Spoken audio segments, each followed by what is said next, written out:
Yes. What's up? What's up? 2 episodes in a row. 2 in a row.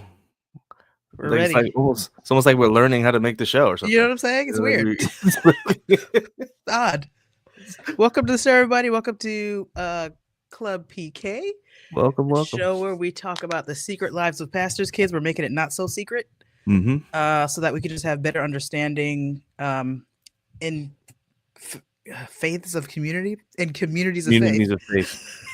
I decided to say the wrong way anyway. Faiths of communities. No, let's go with that. Yeah, people get it. We're You know going what I'm forward. saying? Let's Yeah, just, you know, people man, that's just understand. how we say it now. I want to say, how's your life? Because I know a little bit, and I want people to also know. How's it going? How's my life? Yeah. It's okay. How are you? What's been going on? Anything significant happened lately? I Anything mean, during a little bit weekend that you do every year? oh, the play. Yeah. Oh, does that count as significant? Okay. Yeah, of course. Well, just because you do it all the time, the people don't know. Yeah, it's normal for me. Yeah, we did a one act play at my university. I actually didn't direct. My student directed. She wrote it and directed it, and it's actually her senior project, and it came out really good. It's a comedy murder mystery. Was the audience involved at all, or was it interactive? It was not interactive directly, but the main character, the protagonist, breaks the fourth wall quite frequently. Okay. So the main character just talks to the audience sometimes, like as the Mhm. play goes. It worked really well. It was a really good strategy because, like you kind of intimated there, a lot of times in the murder mystery, the audience is involved somehow in solving the crime, which the audience was not involved in the plot of the story, but they were included in the, perspective of the situation, I guess. Right. So yeah, it worked really well. It was really good. It was really, really good. I was proud of her. I And still am. We have another show tomorrow and another one Saturday night. If you're in Huntsville, tomorrow or Saturday night, come by Moran Hall, Oakwood University, and it's free, open to the public, 7 p.m. tomorrow on Thursday, April 24th, 8 p.m. Saturday, April 26th. Oh man, what was I going to ask? You said she wrote and directed it. That's right. But you directed her on how to direct and write? Like, what was your involvement? Pretty much, yeah. So okay. I'm like an executive producer, if you want a title. I'm gonna give it a title. So I'm like the guidelines for the whole show. Mm-hmm. She and I, her name is Gabriella Belcher, and in fact, she's a PK. I want to see if I can have her on. We'll see. We'll see what her schedule's like because she's about to graduate. She's about to graduate, so she's stressed out. She needs, she needs this. She needs to relax. Yeah. But yeah, so she's graduating from the performance program, so she's already taken playwriting, she's already taken acting, she's already taken the performance classes or whatever. So this was just her senior project. Mm-hmm. But the process of making all of this is basically she just come to my office every day, and we would talk through what we're gonna do that night for rehearsal. We go to rehearsal and I don't say anything. She's directing. She's in charge. You're just a body in the room at that point. I'm a body in the room, and then she would just ask me stuff. Sometimes she'd be like, she'd just make her comments, and she would say to me, "Did you want us to add anything to what I just said?" Sometimes I would, sometimes I wouldn't. Mm-hmm. But and at the end, she would wait. Everybody would leave, and she and I would be the last two people in the room. And she'd be like, "Okay, what do you think about today's rehearsal?" So we just kind of did that every day for the last few months. I feel like I would both love and hate that approach. Like that was her idea. I think as an introvert, I want to plan and know things ahead of time, but also I recognize I learn best by doing stuff, but it makes me so uncomfortable. Yeah. That I don't really like doing that. Yeah. We planned ahead of time too. We we had a rehearsal schedule where we knew what scenes we were going to rehearse on what days. Mm-hmm. And it's planned all the way. We have a rehearsal schedule. Today is on the rehearsal schedule. I have rehearsal after this. So when we did that a couple of months ago. So we both planned ahead and also planned sort of in real time. So yeah, it worked really well. So yeah, good stuff. Awesome. Yeah. How about you? What's going on with you? Anything new? Same old. I got a haircut. Nice. That's it.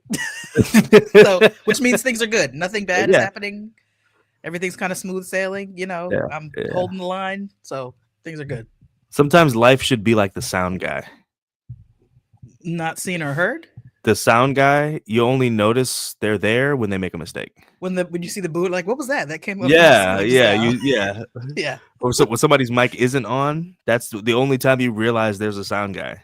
I kind of feel like my life is the sound guy. Like, I try to be available, but not in people's faces at all. Mm-hmm. So I kind of feel like that suits me well. Yeah. But these episodes always go way too long. Let's get to way too short. I'm sorry, not long, short. Too short? What do you mean? I mean the interview process, like when it's commercial time, already. We run out of time. So I'm saying let's bring our guests to it. Let's get to it. Go for it. That's all you, isn't it? I thought you were this. Yeah. Am I? This is one of your students, former. Well, I mean, everyone's one of my former students, including me, everyone in America at this point. Yeah, including you, exactly. Yeah. Our guest this evening, Michael Shelton. Michael is a pastor in the North Carolina area. We'll talk to him about his life. He's also a pastor's kid, which is what we're most concerned about tonight. One of my many students. I think I only taught him one semester. He might remember better than I do, but I think I just taught him one semester. It was a while ago, so. I did look up his grades before before he came. I did go ahead and check after he said he'd come on. I was like, let me just make sure this dude is. You know what I'm saying? Like, did he deserve his degree? I know he's got it, but did he earn it? Is my question. Sometimes they go behind you and change stuff. So you know what I'm saying? that didn't happen here. He's good guy. This should be interesting. So here he comes, Michael Shelton, ladies and gentlemen. Woohoo! What up? What's going on? Welcome. I got too many buttons. Hold on. Here we go. So since Paul started with that, what do you remember about that class or those classes with Paul? Freshman comp. I think there's two semesters of that class. I was in both of them. Were you? I was, and so that was pretty good. Pretty chill. There are a lot of thought writing, so it was cool. I tried to sit in the front, kind of get distracted in the back, but it was pretty good actually. That's interesting because I. What you mean actually though? What was that? I mean, shocking. Is that surprising information? Like, what are you trying to say? I wouldn't say it was surprising information. It was just a little bit more practically sound. So like other classes freshman year were very straight textbook theoretical type of things. And so you were telling us how you were doing some writing for like TV shows and all that good stuff, and you were bringing those concepts into this freshman comp class, mind you, people, freshman composition. So this is a deep.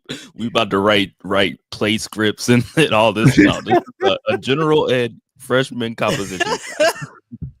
The most general of ed imaginable. Like this is like, but it was cool. You were showing us different concepts with English writing. You would play different scenes and stuff from shows. That's we watch TV like that. Trying to get us to get the concept. So it was cool. It was cool. That's dope. I'm glad you had a good experience. John says, "Hey, what's up, y'all?" So. What's up? Are you an introvert or extrovert or ambivert? What do you know? So if I take that personality test, the personality test tells me I'm a hybrid. I'm a introverted extrovert. You're an introverted extrovert. Okay. Yeah. And I only asked that because when you said you used to sit in the front, that surprised me a little bit, only because I didn't know you back then. Because I used to teach too, and I taught a lot of freshmen. I taught freshman comp too. I feel like students sit in the front when that's like the only seat left. You know what I'm saying? In my experience, it was rare that someone would just go straight for the front. But you said you tried to sit in the front, and that just made me think, I wonder if he's an extrovert or introvert or whatever. That's why I asked that question. So yeah, I tried to sit there best I could. Sometimes other people got the seat before me, but I like to be in the front, but not like in the front. So in the front, but not of the front. Yeah. So I like to be, towards the middle, second row, not like that first row Right. No, I can't handle that. But yeah, I like to be close to the teaching. If I get too far in the back, I get distracted. Not necessarily by other people, but I start going all over the place on my computer and phone, and it just Mine starts to wander a little bit. Yeah. Do you have, and I guess I'm being prejudiced right now, do you have sisters? So I have a younger sister. Okay. I don't know why what you said just now made me think, I bet he has sisters. I don't either. Funny thing here, I have a younger sister, and I also have my cousin came to live with us like when I was small. So she's older than my brother, but she's my, our cousin. She felt like a sister because she lived in our house. But I in my family, I only have one sister. And then an older brother, so you're in the middle. Yes. Okay. Middle children unite. Yeah. I wonder if that's a thing, because I'm an ambivert too. I'm very much extroverted a lot of times, and I'm very much introverted a lot of times, and it kind of depends on the situation, and I can go back and forth, whatever. I wonder if that's a middle child thing. I don't know. It could. It's just weird. I like being by myself most times. Yeah. I can be with people. I enjoy people, but I don't build energy. Right. So, I actually lose energy. But yeah, exactly. So your birth order is the same as mine. I have an older brother and a younger sister as well, and I'm in I'm in the middle. So what are your older brother and younger sister like? Are in terms of introvert and extrovert? So my younger sister she's an extrovert all the way. And my older brother he's kind of weird. Because he has a lot of friends. He knows how to socialize with people, but he does have a lot of introverted tendencies. And that could be like I said, because my older cousin was living with us, so she was doing the oldest type stuff. Yeah. He didn't have to functionally do that. So functionally your older brother wasn't really always the oldest. That's in terms of how the house ran. Yeah, that's interesting. So maybe he's a little bit more like a middle child in that way. Probably so. All this stuff, birth order, personality type, whether you moved around a lot, which is actually our next question. All this stuff is interesting to me because I think sometimes we categorize each other too exclusively. Like if someone, like I'm an introvert, I'm extremely introverted. And if someone knows that about me, they'll make tons of assumptions about me, but there are other parts of my life that also affect my personality. You know what I'm saying? And not so, just that. right, not just that. So, and also how things interact is interesting. Like being an introverted extrovert in a household with 3 other kids, and you're like the second to last. I'm sure that has a lot of implications that I just don't know anything about. And then also being a pastor's kid, and then also like all these things just build a person. Sure. So did your family move around a lot, or were you kind of just in one spot? Okay, so I can when I was living in my parents' house, I'll say it that way. I've lived in 4 houses total, I think. Yeah. Technically 5, but the first house I was like baby, like fresh out the womb baby. So I don't really count that one, even though I clearly lived in there. But we lived in 4 houses total, so we didn't move a lot. The first 2 houses were at the same church, so we just moved from one house to another. So you don't leave the city or anything. You're still in the same. Well, you could have left the city, but you didn't leave the state. No. So it was the same city. It was like around the corner from each other. And then we moved to another house in the same state. That's when we moved churches. And then so we started off in Detroit area, and then we moved to Chicago. That was the biggest major move that we've had. And so in my life, I've only lived in Michigan and Illinois permanently. Of course, school, lived in Huntsville for school, and Right. then Darien Springs, and then now here. But yeah. So during those elementary, middle, high school years, Hmm. how many schools did you go to? Good question. So from first grade to eighth grade, I went to the Adventist school. Mm-hmm. My brother, he went there from, I think he graduated from there, so he spent most of his time there. But for me, I went from first grade to eighth grade in the same school.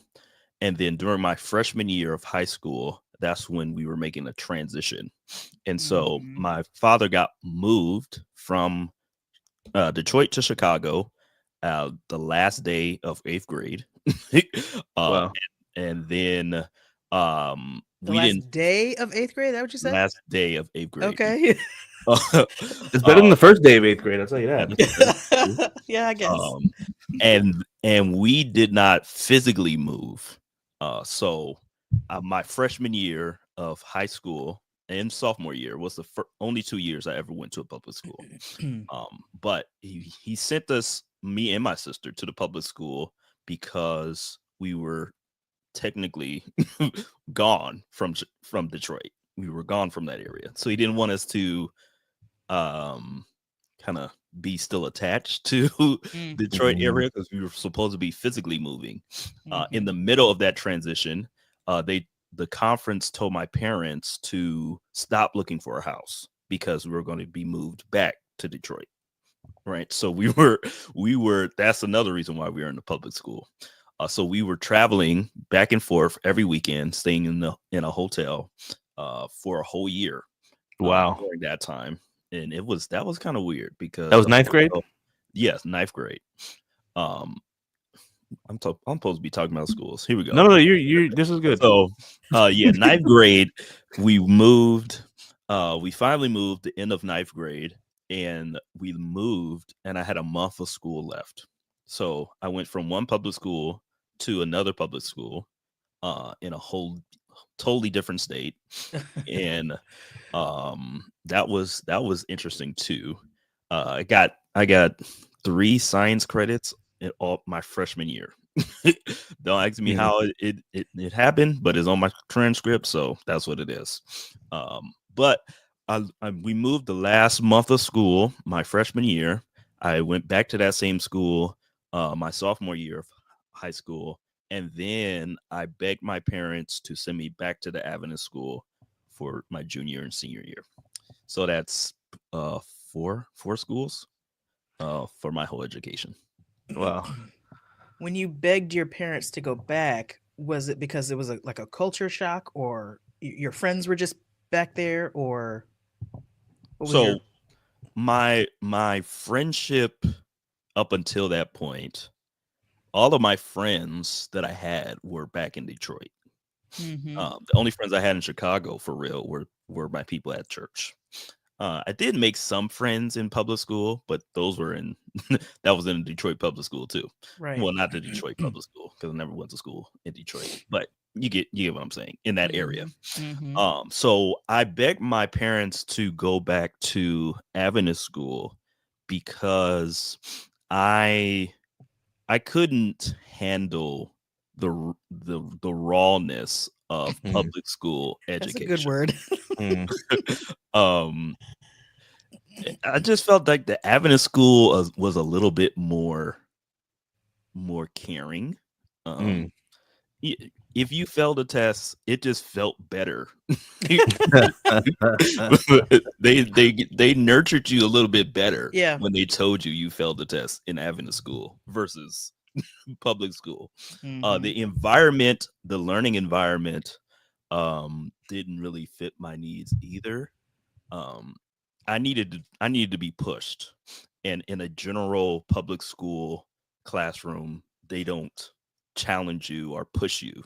They just it was boring. So my grades suffered real bad in the public schools.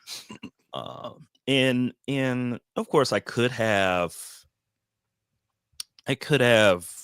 apply to to get into the AP courses, but I just felt that having a school was going to push me a little better than the public sector.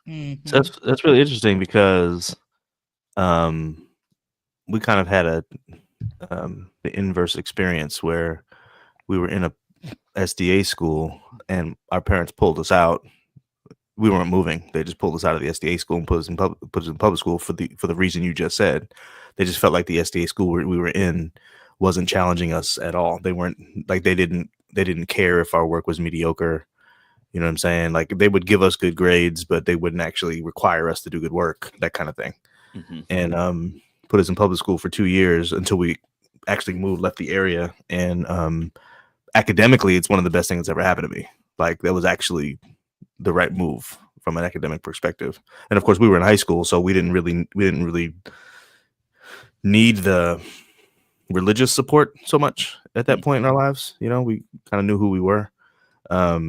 But academically, we weren't getting it at the SDA school, and we did get it at the public school. So it's, I guess, different schools, different places or whatever. It's just interesting to me that reality would be opposite for you. Yeah. Yeah. I mean, so the public school I went to, it was actually the lowest academically in the district. That matters for sure. Yeah. That's definitely one of the factors. It's not like I could transfer to the other public school in the district because they do it by address and where you live. Exactly. Yeah. So, but actually, for us, we went to a school we weren't zoned for, and they had I can't remember what it's called, but some kind of, not lottery, but some kind of school choice kind of system where we were allowed to choose a school that we weren't zoned for if they had space and if we had some sort of academic reason that the school we wanted to go to was better for us. I don't remember exactly what it was, but that was the case for us. So we didn't go to the school we were zoned for. We actually drove like a half hour every day to get to the public school.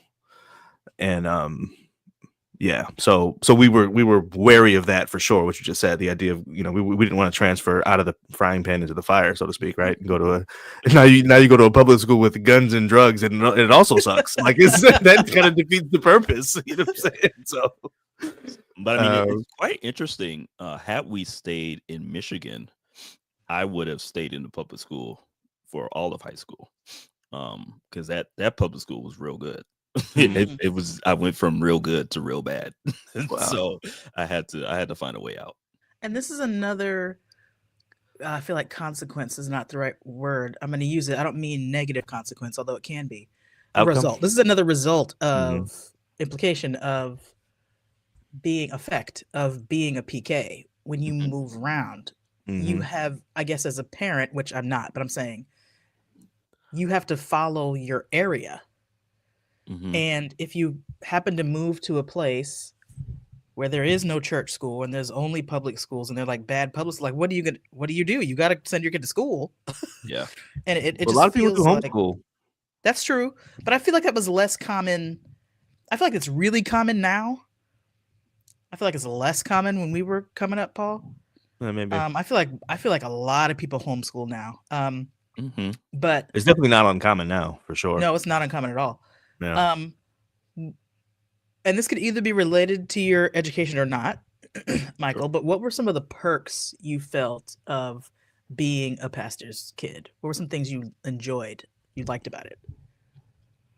So, what do I enjoy about being a pastor's kid? You're thinking way too hard right now. I really like the fact that the being a pastor's kid almost automatically puts you in a community of people that semi cared about you. Okay. Even if they didn't fully care about you, right? You're related to the pastor, so you're getting some kind of attention. Yes, maybe. Yeah. Yes. And that really helped me in my, I guess, social skills. That every church I went to, I didn't have to go looking for friends. The people came to me because I'm either the new person in the church or I'm connected to the pastor of the church. So if I was being used unintentionally, you know, my little naive self didn't realize that. I was just making friends with with a whole bunch of people. I think it being related to the pastor became even more advantageous for me when my dad became the youth director of the conference, because then I had a whole bunch of royalties and different things coming my way just because I was the son of the youth director. So we traveled all over the conference. I got to meet a whole bunch of people. Got to meet a whole bunch of girls too, but we traveled all over the place. I was on different committees, and my first job was working at our summer camp. Granted, I could have got the job with somebody else being the youth director, but I got paid because my dad was paying the bills, right? So there's those kind of privileges. I've never waited in a potluck line ever. Everybody says never, this ever, not once. To this day, I still don't wait in line. Everybody says this. So it's either they put me at this head table where they're bringing the food to me, or they see me in the line and they just bring me all the way to the front. That was glorious. Like, but it came with different perks. Pastor's appreciation was pretty good too, because not only did they look out for the pastor, but we always got stuff. People would randomly give us money just because. Like, what kind of conferences were y'all in? That didn't happen to me. Shoot. It was go to Detroit. You know what I'm saying? But no, it was good in those regards. And it comes with challenges, I suppose. But I really lived a nice life. It started to change when I got to college due to some stuff happening back at home. But those high school years, elementary school, it was really good to some extent. It didn't really feel good being the pastor's kid in the classroom when I was at the Adventist school in elementary school. It felt different being in the Adventist school again in high school. Did they pressure you more? Did they what was different? How were they treating you? Or I'm assuming it was the teachers, but you didn't say that. Yeah. So how were people treating you differently because you were the pastor's kid in your schools? So in elementary school, I mean, you got it at church and school, but the disciplinary measures in elementary school were a little different. It just felt different. Normally when people get in trouble, they say, "I'm gonna call your dad." You don't feel as bad, but it just felt the teacher is saying the same words to me and someone else getting in trouble. But it just felt different knowing that my dad was a pastor and everybody in the school knew my dad. So then does that mean either subconsciously or consciously you felt a pressure being the pastor's kid to either behave better or never get in trouble or like never get a bad grade on something? Yeah, you know what I mean? Yeah, I think there was that pressure at times. I could remember my dad talking to us and giving us so it is when we got in trouble, we didn't get like a little tiny speech. My dad preached all the time. So we used to get like sermons when we're about to get a whooping. Like, can you just whoop me? Really get it over with, like all this extra. But in those talks, he would always try to remind us to remember who we were, right? And it didn't feel like I was tarnishing the Shelton name. when he would tell me that, it felt like I was doing something to his reputation as a pastor. So my behavior, it goes beyond the fact that you're a Shelton child, but my behavior is affecting me and my reputation as a minister of the gospel. And so I think that pressure kind of played an effect on not only me, but my siblings as well, to try to do our best because we're related to the pastor of such and such church. This I want to keep this thread, but we got to take a commercial break. But I want to come back and I want to talk about this pressure and the idea that, well, I just want to ask a question about where you feel like it came from, and then how you potentially parent your own children similarly or differently based on some of these experiences. So we'll talk about that in just a minute. Everybody stay tuned. We're going to take a quick commercial break. We'll be right back with Michael Shelton. Today's episode of Club PK is brought to you by Oh He Touched Me Massage Parlor, the first and only massage parlor specifically evangelizing to members of the body of Christ who still believe self-care is a sin. Is the hip that was touched by an angel acting up? Get it worked on at Jacob's Rock. Getting headaches from the consecutive hours of deep prayer? Sit for a head massage in Pharaoh's Chariot. Was your ear haphazardly sewn back on after being sliced by one of the 12? Work out that connective tissue on the acacia table. Do you still have a slight limp after being lowered down to your healing from the roof of a stranger's house? Let the technicians at Oh He Touched Me Massage Parlor put some oil on that. Just mention Club PK, that's CLUBPK, at the Ordinance of Humility station and receive a 7-minute free consultation, as well as 33% off the first and third group of 12 seconds at your 4th visitation. That's right.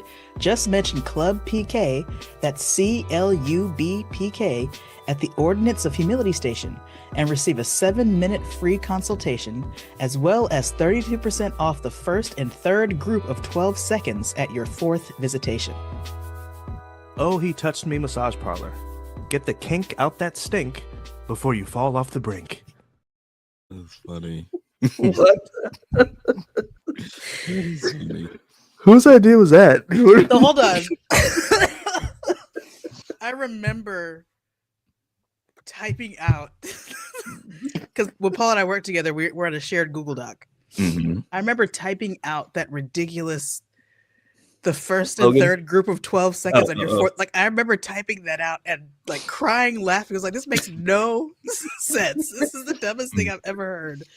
Woo, that's pretty stupid. Tagline was yours too. Get the kink out that stink where you fall off the brink. Like, what are you talking about? And you said it, but you gave me no lip. You just rehearsed, you said the line. Hey, it's a script. I just gotta read the script. Thanks to our sponsors. Really, really grateful for our sponsors. Keeping the lights on. But so you said something before we continue with this fantastic conversation, I want to take a moment to say like, share, and subscribe. Yes. We almost did things perfectly this episode. I forgot to say this at the beginning. Forgot to say that at the beginning. We should do that during the banter part. We should actually write it into our banter. It used to be there. Right there. It's actually right there. Yeah. But we never looked at it. Anyway, like, share, subscribe. Okay. Yeah, looking at the notes and it's right there. Okay, so so right before we went to break, and once again we're here with Michael Shelton. Thanks for your time. We appreciate it. Thanks for sharing your perspective. Right before we went to break, you were talking about how your dad would preach to you guys before disciplining you guys, and you felt from those, I guess, mini sermonettes, that your behavior wasn't just in reflection on the family, but your behavior was a reflection on his ministry. Is that fair? Is it fair to say that? Yeah. So what is it fair to say then that, let me ask a different question before I ask that. I'm not trying to set you up. The way you parent, because you have 2 kids with your wife, do you consider that approach at all when you discipline your children? Either, hey, I'm going to do that was a good idea, or I'm going to stay away from it, that wasn't a good idea. Either one, or something in the middle. How does that impact the way you parent? Yeah. So I think it is admirable to remind your children about the heritage, I guess, of your family lineage, but it is weird. It is weird. I think a challenge for my dad was that, or I would even say a challenge for his generation of pastors, is not separating yourself from. I it's wrong for me to even say this, but separate yourself from your own being and what God's called you to do. Of course, you can't separate yourself from what God is calling you, but I guess in a non-spiritual way, separating yourself from your occupation, right? And I say that being my dad was a pastor all the time. He went to bed pastoring. He got up pastoring. Like he never cut off the pastor switch. Okay. So even now, my wife tells me that you're only my pastor at church. Right. We're at home. You're not my pastor. Right. So I think trying to find that balance in helping my children know what is right and how they should act as a part of the Shelton family is a good thing. Connecting that to you have to act this way because I'm the pastor of the church. I don't, that I think that's a little dangerous. Okay. And it affected us all, even in that time where my dad wasn't pastoring anymore. So I think that didn't really have an effect on me. More so my sister, but she's not here to speak for herself, so we won't go down that rabbit hole. But I don't think it will be wise to always continue that pressure of you being a pastor's kid all the time. I don't think it helps with the nourishment and the development of a child in their own personal identity. Right. And so that's what I'll say on that. Yeah. So we're our situation is a little bit different in that, of course, our dad, pastor, and I would probably even say most of the time, but not 100% of the time. Like at home, at the end of a long day, a long week, whatever it was, we'd just be watching the game or whatever, and it's there's nothing spiritual about it, or we playing baseball or whatever. So we or basketball, or he'd tell stories about when he was a kid, and there was nothing spiritual about any. You know what I'm saying? There's a lot of stuff that happened that wasn't spiritual. Now, when we got in trouble, there were some sermons for sure. Yeah, that happened too. You know what I mean? But I don't know. It's just interesting to me. I guess I wonder, and we're kind of off script a little bit here, but I wonder if your dad continued to stay in pastor mode even when he was in the conference. He's not even pastoring a church anymore. Like kind of later, when those being a pastor of a church days are a little bit behind him. Was he still a pastor all the time? You mean when he was youth director? You're talking about youth director and stuff, and yeah. So when he was an administrator, he's. So Lake Region was a lot of administrators in Lake Region do this to this day. But when my dad was strictly a youth director, he went to one of the churches that didn't have a pastor, and he still wanted to pastor. Oh wow! And so he always put himself in positions to still pastor a little flock wherever it was. Gotcha. But if I'm thinking outside of that. He took on the administrative role, but he did it pastorally. If that even makes sense. Yeah. So he is the youth director, but he took that youth director position to be the pastor of all the youth in the conference. Right. So it wasn't just administrative skills or administrative things that he did. He sought to pastor in every situation that he was in, and so he definitely took that calling to heart. He took it to heart, yeah. Not saying that I don't, but yeah, he took that seriously. Yeah, well, my ministry and his are night and day. We'll say that. Okay, so I'm going to combine a few things that I've heard in probably the last 15 minutes. I'm going to try and make it into one question. Sure. So you mentioned identity a few minutes ago. And before commercial break, you mentioned going to college and how being a pastor's kid felt a little different. And when I think about young people going to college, I'm thinking to myself, that's kind of a pivotal time for a lot of them. Yeah. That's a pivotal time for like identity, discovering who you are, or like not even discovering, but like solidifying, maybe. Yeah, reinforcing who you are. So I'm wondering how growing up a PK, and it sounds like you have two phases of being a PK. One phase where it sounds like you were treated like many other PKs, and another phase where it sounds like something went off the rails. But all that is part of your life and your experience. And I'm wondering how those different things affected your identity once you became a college student and were kind of in the time of your life where, whether intentionally or unintentionally, you're becoming more of yourself. And you're also a pastor now. So were you a theology major when you went to college? Like, you started with theology, you started with something else? I started as a theology major. Okay.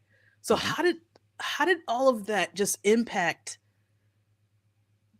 how you saw yourself in the world? Like, how did all of that impact your decision to become a pastor yourself?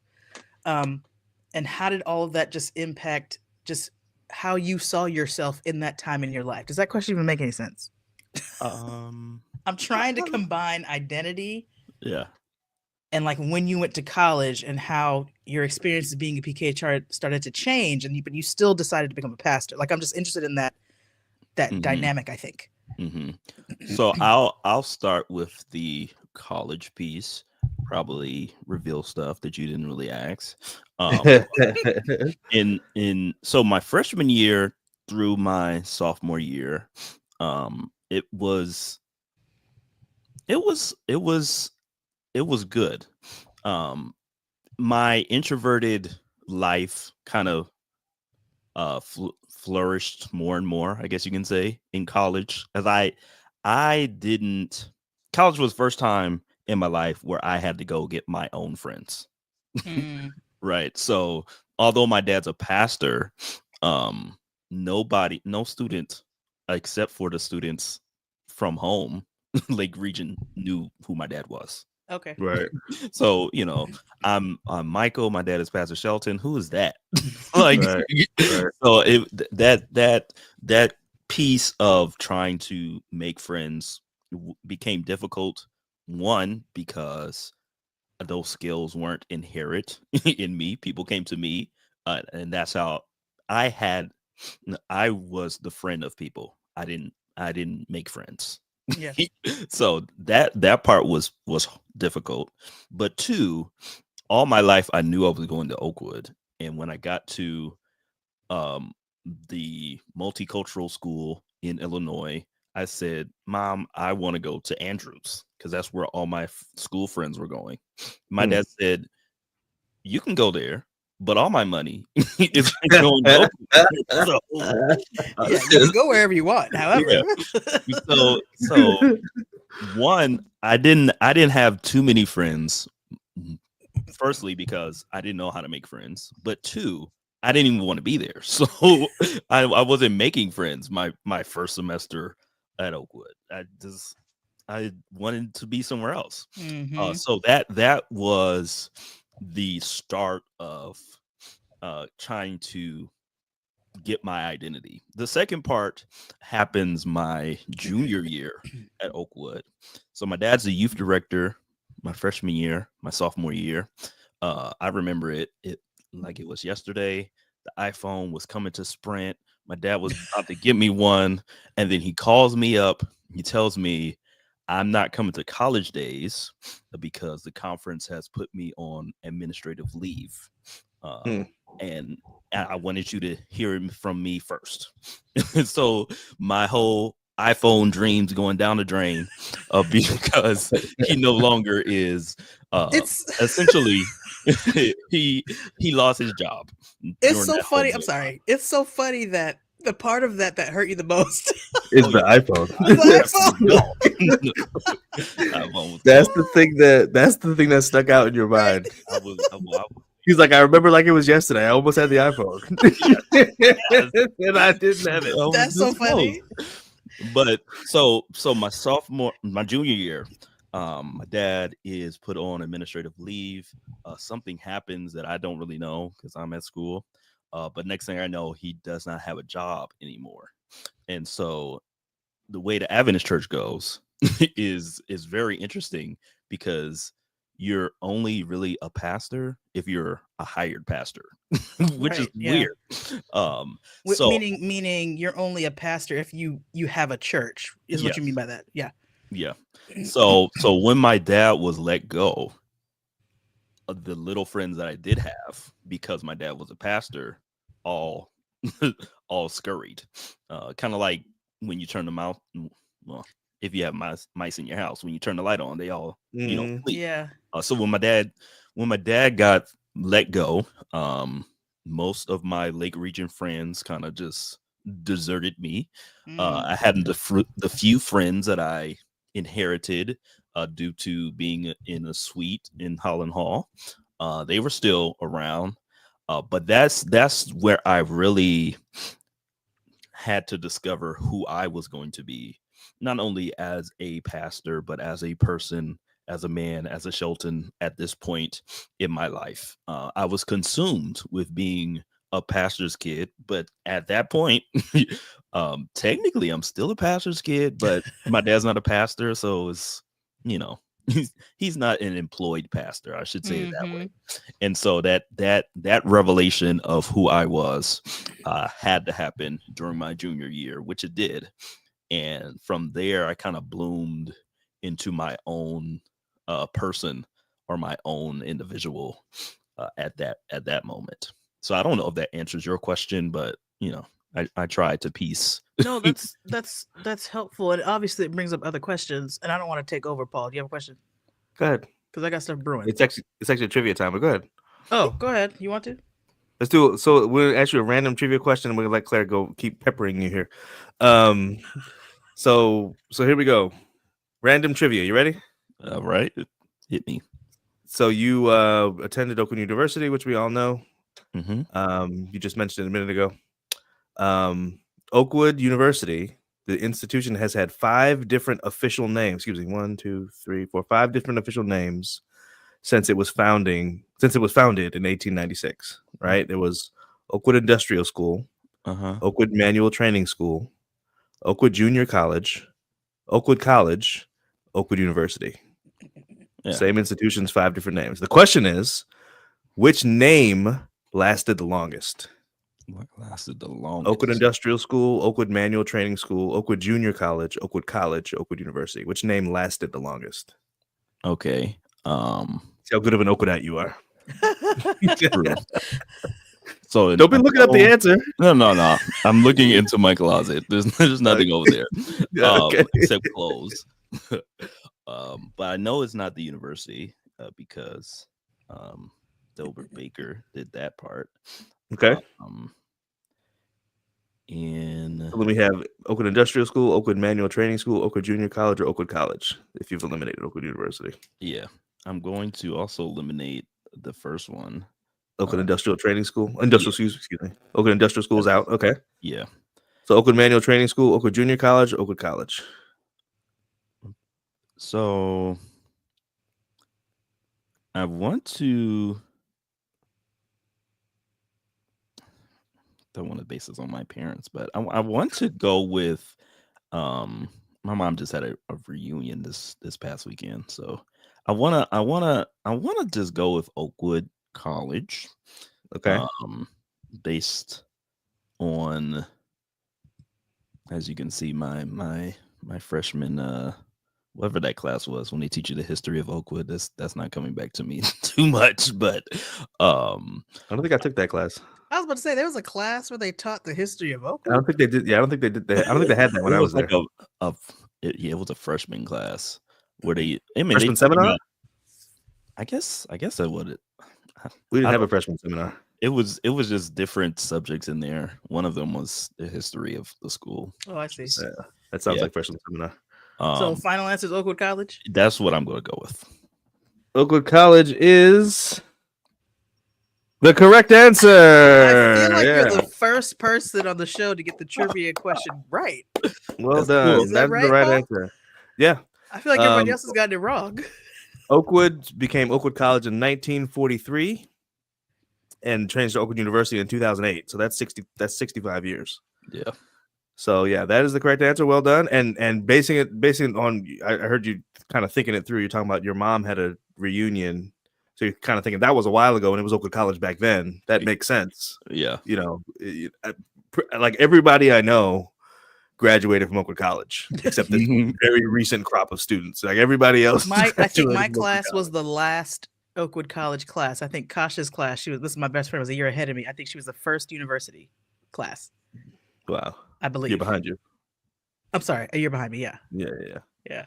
Yeah. So well done. There's no prize, but you win. Yeah. Bragging rights. Our first episode 12. Our first correct trivia answer. So there you go. One for the books. All right, go ahead, Claire. Go ahead and follow up. My question is related to Oakwood anyway, so this is kind of perfect. You said you started out as a theology major and kept that major. Mm-hmm. Even though in your junior year, your father lost his job and your friends scattered. Mm-hmm. It's interesting to me. Well, let me not even say that. Let me just ask the question. Did any of that affect? Did you think about changing your major at any point because of that? Like, did you? I guess that's my question. I'm interested in how you stuck it through when it sounds like a negative part of a pastoral experience negatively affected your life, but you stuck with the thing that would make you a pastor. I have another version of the same question. I hope yours is clearer than mine. I think it might be. So you said you came to Oakwood and you were a theology major from the beginning, which sounds to me like you decided that before you got to college. And then some stuff happened while you were a theology major and you stuck with it, like Claire was saying. Here's my question. Why were you so sure? Why were you so certain? How come you were so unshakable? Started really young, went through tough stuff and stuck with it, and you're a pastor now, so obviously you stuck with it. Well, or were you unshakable? Because that's actually we don't know. So I guess we're asking. Yeah, that's an assumption. Yeah. So I was pretty determined once I got to Oakwood. The level of the level or the uncertainty actually occurred in high school. But to answer your question about college, I was determined in college to go after this thing that I felt that God was calling me to. Mind you, up until that point or that incident, my desire to be a pastor was that I felt this call, but from when I could walk all the way until I'm a junior in college. I want to be like Dad, right? When all that stuff goes down, in my mind, what keeps me determined is really more so I want to be better than him. Oh, I see. Okay. So I don't want to. It motivated you. It to some degree, yes.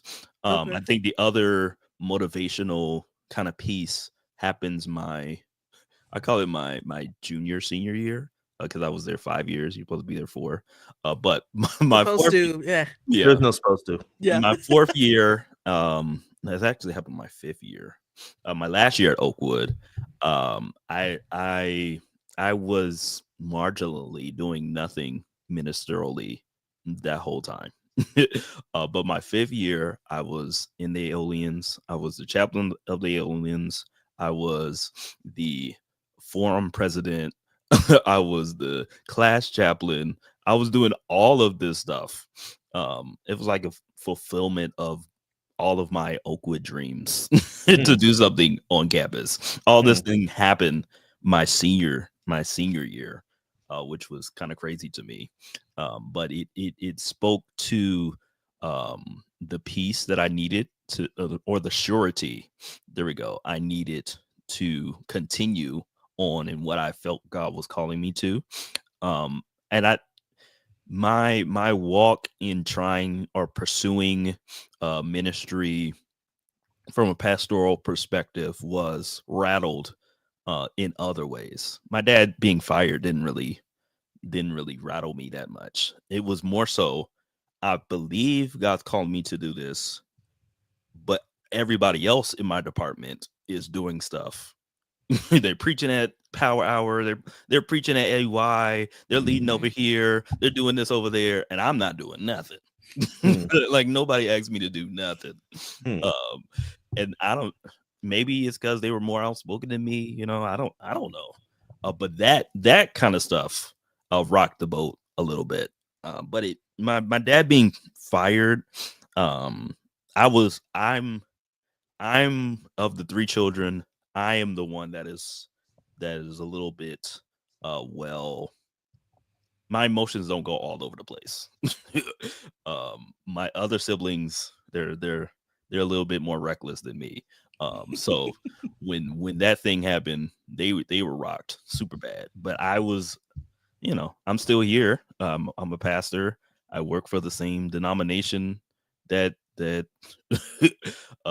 fired my dad. So I was more grounded, not immediately when my dad got fired. It took some time, but after I got over the fact that the things happened, I was more grounded to continue what I started, or what God started in me, than ever before.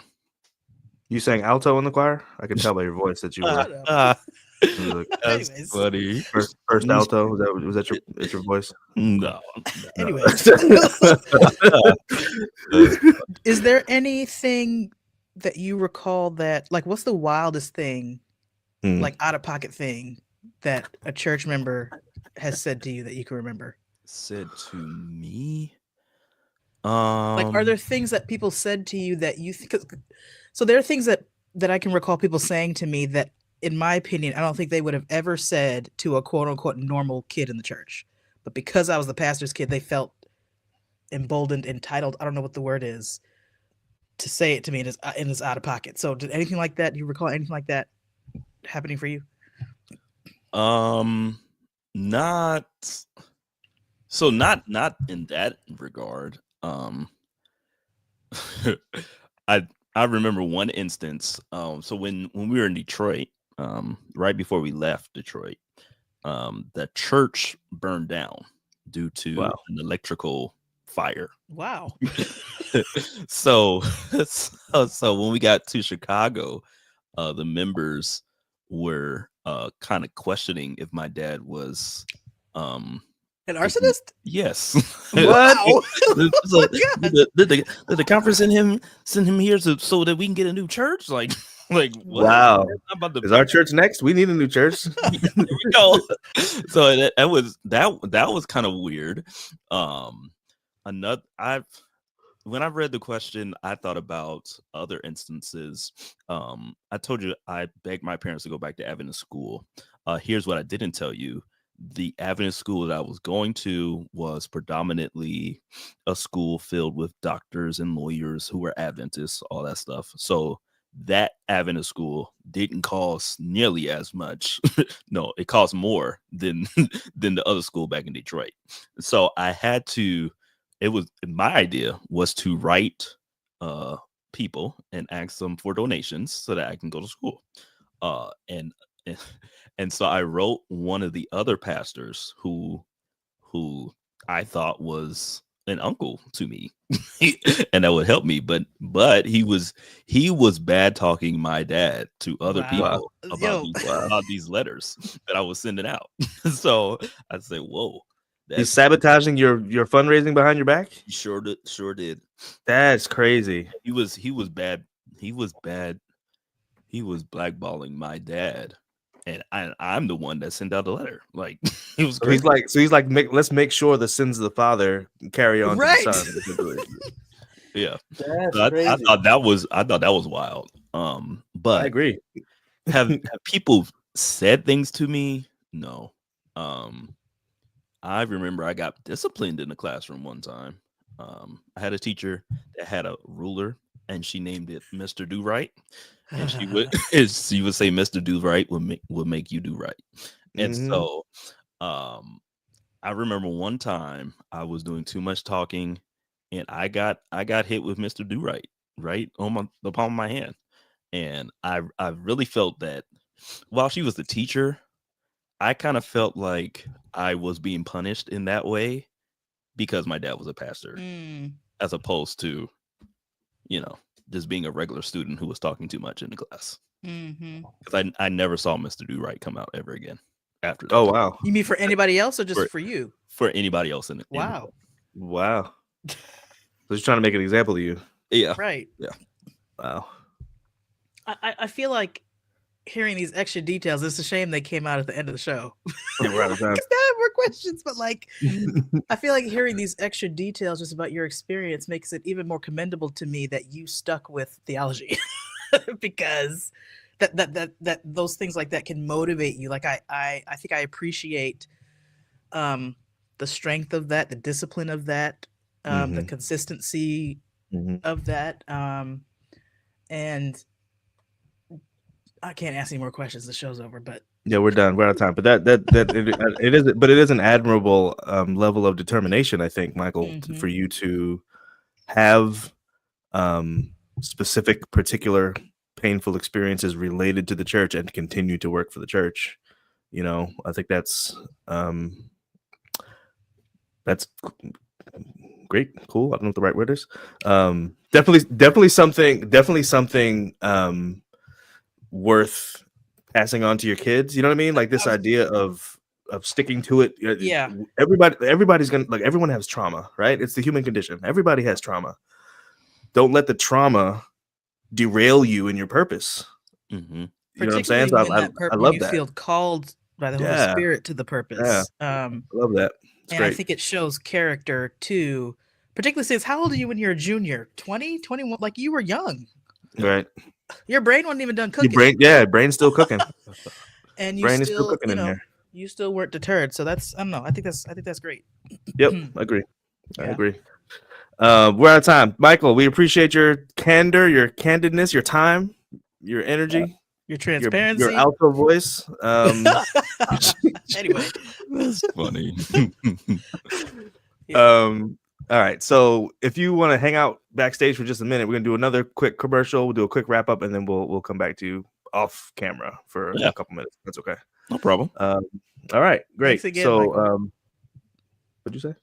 I said thanks again, Michael. Oh yeah, Michael Shelton, everybody. Thank you so much. Thank you. Yeah. All right.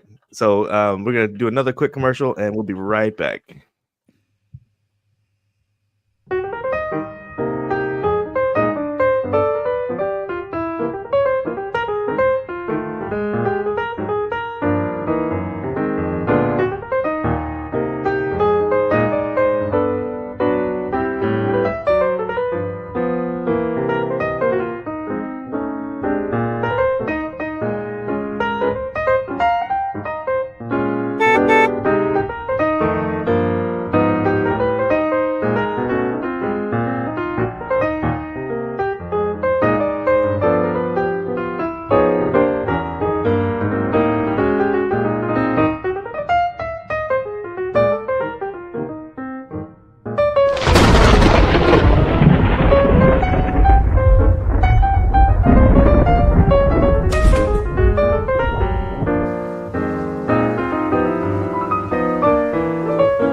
Making complex ideas simple. Anyway, Is that what we said? that was old. We sure Anyway. did. Yeah. I I can seen change that in that. a I still have while. I still have the raw files of that commercial. I can change that. Yeah, we changed our I just feel compelled to remind everybody that our first commercial is comedy and the second one is not. The second one is real. Well, we actually do have a book called correct. God is a Person. We have a series of them actually. And we talk about this idea of getting to know God on a personal level. God has a personality. God has likes and dislikes. God gets angry. God gets sad. God is happy. God has all these things that are personal, and he wants to get personal with us. And that's what our book is about, trying to get personal with God.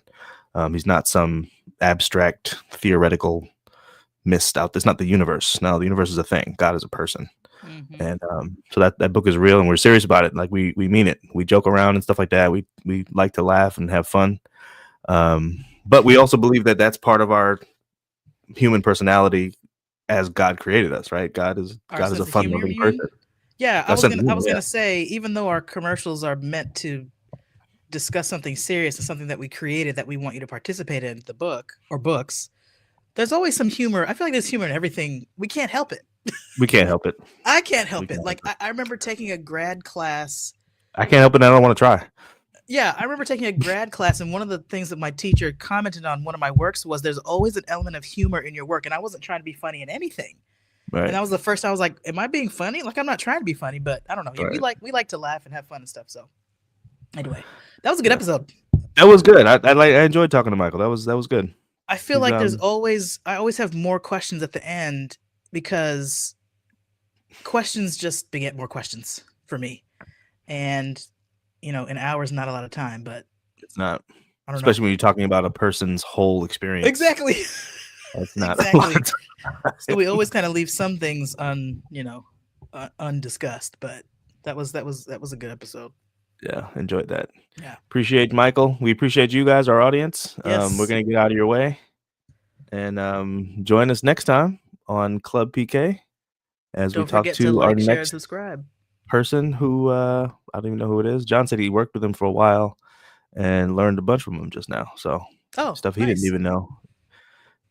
They're at Decatur together, I believe. So yeah, good stuff. Like, share, subscribe, you guys, and see you in a couple weeks. Watch out for our next announcement about who our guest is, because we don't know who it is right now. We have a list. We have a list.